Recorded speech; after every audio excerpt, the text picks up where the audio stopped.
Halo, selamat jumpa kembali Mams and Bunda. Kali ini kita akan membahas mengenai tindakan operasi yang kita kenal dengan seksio cesaria. Nah, sekarang apa sih sebenarnya seksio cesaria itu? Yuk kita bahas sama-sama bersama saya.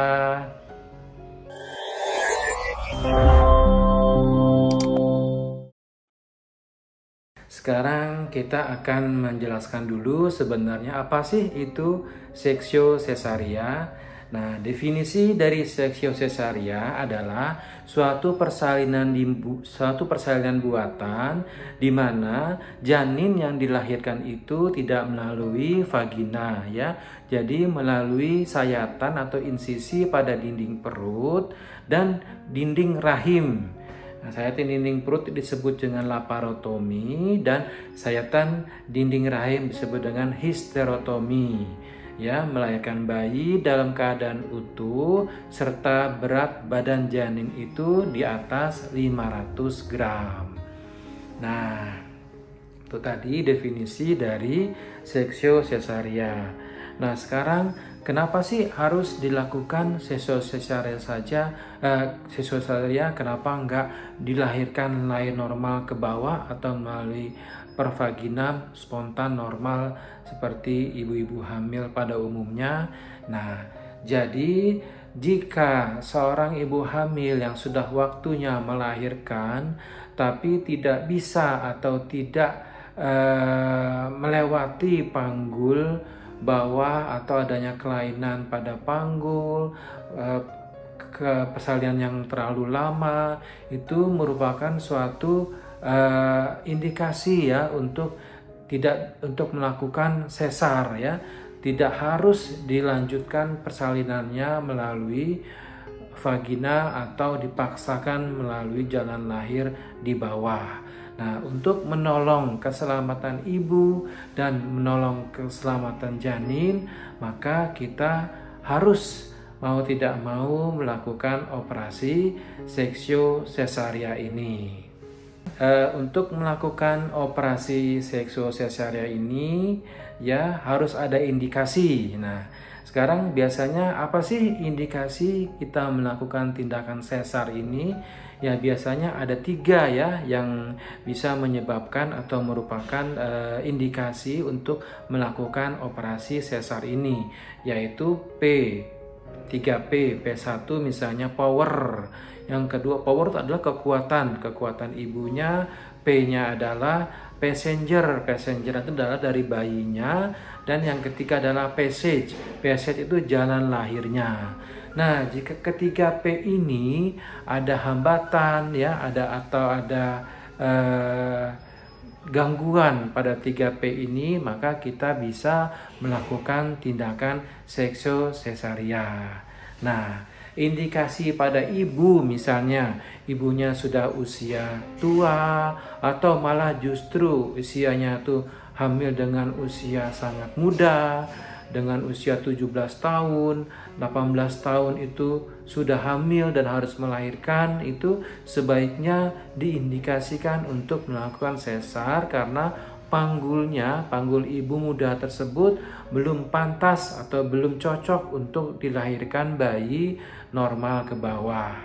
Nah, sementara ibu yang berusia di atas 40 tahun itu ya sebaiknya dilakukan seksio cesaria karena ada misalnya ibu tersebut tenaganya sudah kurang ya karena sudah usia tua dan banyak penyakit-penyakit yang biasanya ditemukan pada ibu dengan usia yang sudah lanjut. Nah, ya, kemudian tulang panggul ibu. Tulang panggul ibu itu bermacam-macam ya Bunda ya. Jenis tulang panggul bermacam-macam ya. Ada yang bisa dilahirkan bayi normal, ada yang tidak bisa ya. Ada yang disebut dengan panggul sempit ya. Panggul tersebut tidak muat bayi bisa lahir normal ke bawah sehingga diindikasikan untuk melakukan operasi sesar. Nah, ini disebut dengan PSID ya, adanya gangguan pada jalan lahir ibu. Nah, kemudian yang ketiga passengernya. Passengernya adalah yang menumpang atau yang bayinya ya. Bayinya itu merupakan passenger, penumpang ya. Bayi yang akan dilahirkan itu apakah ada kelainan posisi, misalnya posisinya letaknya melintang atau letaknya sungsang, tidak letak dalam normal ke bawah, atau misalnya bayinya yang besar tidak muat panggulnya. Nah, itu merupakan suatu indikasi-indikasi kita melakukan seksio sesaria.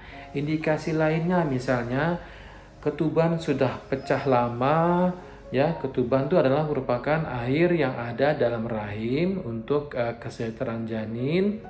Itu sudah lama sehingga timbul infeksi pada ibunya, atau misalnya pecah ketuban awal tapi dilakukan perangsangan atau diinduksi namanya ya, diinduksi untuk kelahiran tapi gagal, maka itu juga merupakan indikasi untuk melakukan seksio sesaria.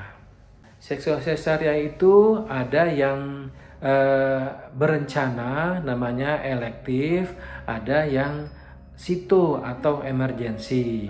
Yang elektif misalnya setelah dilakukan pemeriksaan antenatal care di poli atau di USG ya, ditemukan ibu pernah riwayat operasi sebelumnya, ditemukan panggul sempit pada ibu, ditemukan kelainan posisi pada bayi.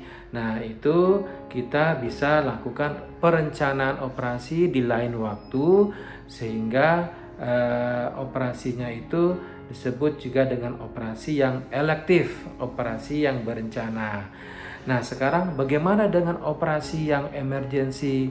Operasi sesar yang emergensi misalnya terjadi gangguan pada waktu persalinan, terjadi gangguan pada kala 1 persalinan, ketika melahirkan pembukaan yang tidak maju-maju, atau waktu persalinan terjadi macet, tidak lahir-lahir, atau misalnya adanya ancaman gawat janin yang kita sebut dengan fetal distress, atau ada gangguan pada ari-ari, tali pusatnya misalnya menjulur keluar dari kemaluan. Nah, itu adalah merupakan suatu contoh sesar yang merupakan emergensi atau bersifat sito dan harus segera dilakukan operasi. Oke, Bunda, kalau untuk melakukan tindakan bedah seperti operasi seksio sesaria ini, ya harus dilakukan persiapan dulu kepada bundanya. Ya, jika operasi sesarnya itu elektif, maka bunda harus masuk ke dalam rumah sakit sebelum tindakan operasi minimal 1 hari sebelumnya, sehingga dilakukan pemeriksaan-pemeriksaan seperti pemeriksaan ronsen, pemeriksaan EKG, pemeriksaan darah untuk mengetahui apakah ada penyakit-penyakit penyerta yang bisa menjadi gangguan untuk melakukan tindakan operatif. Nah, bayinya juga diperiksa apakah kesejahteraan janin itu baik selama dalam perawatan untuk persiapan operasi. Lain halnya kalau untuk emergensi ya, tindakan emergensi itu kan tindakan yang sito atau segera dilakukan. Persiapan biasanya tidak terlalu yang banyak ya, cukup pemeriksaan darah, kemudian persiapan ibu dan persiapan janin, pemberian oksigen maksudnya ya, supaya dalam melakukan tindakan operatif itu dapat berjalan dengan baik dan lancar. Nah, Bunda, setelah dilakukan pembedahan operasi sesar ini, Bunda dipindahkan ke dalam ruangan observasi, namanya ruangan kamar RR, ruang rawat pos operasi. Nah, di situ Bunda akan diobservasi selama 2-3 jam untuk melihat keadaan bundanya, apakah stabil kondisinya, kemudian pemasangan infusnya itu bagus, lancar, dan perawatan lukanya baik. Nah, jika keadaan umum Bunda baik, maka setelah rawatan 2-3 jam di ruangan observasi, Bundanya dipindahkan ke dalam ruangan rawatan nifas pos operasi. Nah, di sana Bunda akan diajarkan bagaimana perawatan luka, bagaimana nifas yang dilakukan pada ibu, diet yang diberikan oleh rumah sakit, mobilisasi atau gerakan ibu setelah operasi. Nah, semua diajarkan di ruangan nifas ruangan yaitu setelah operasi, di mana ibunya dirawat kurang lebih 2-3 hari sampai ibunya merasa sehat, walaupun belum sehat betul ya karena operasi. Ibunya bisa jalan, bisa buang air kecil dengan baik, makan, minumnya lancar, bisa flatus atau buang gas dengan baik.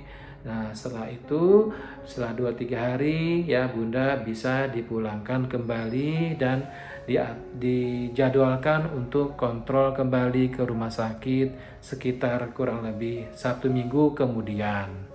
Demikianlah tadi sekelumit tentang apa itu seksio sesaria, apa itu pembedahan melahirkan bayi melalui dinding perut. Semoga Bunda sedikit paham ya mengenai sesar atau tindakan seksio sesaria. Semoga info ini bermanfaat. Salam sehat untuk Bunda semua di rumah. Dah.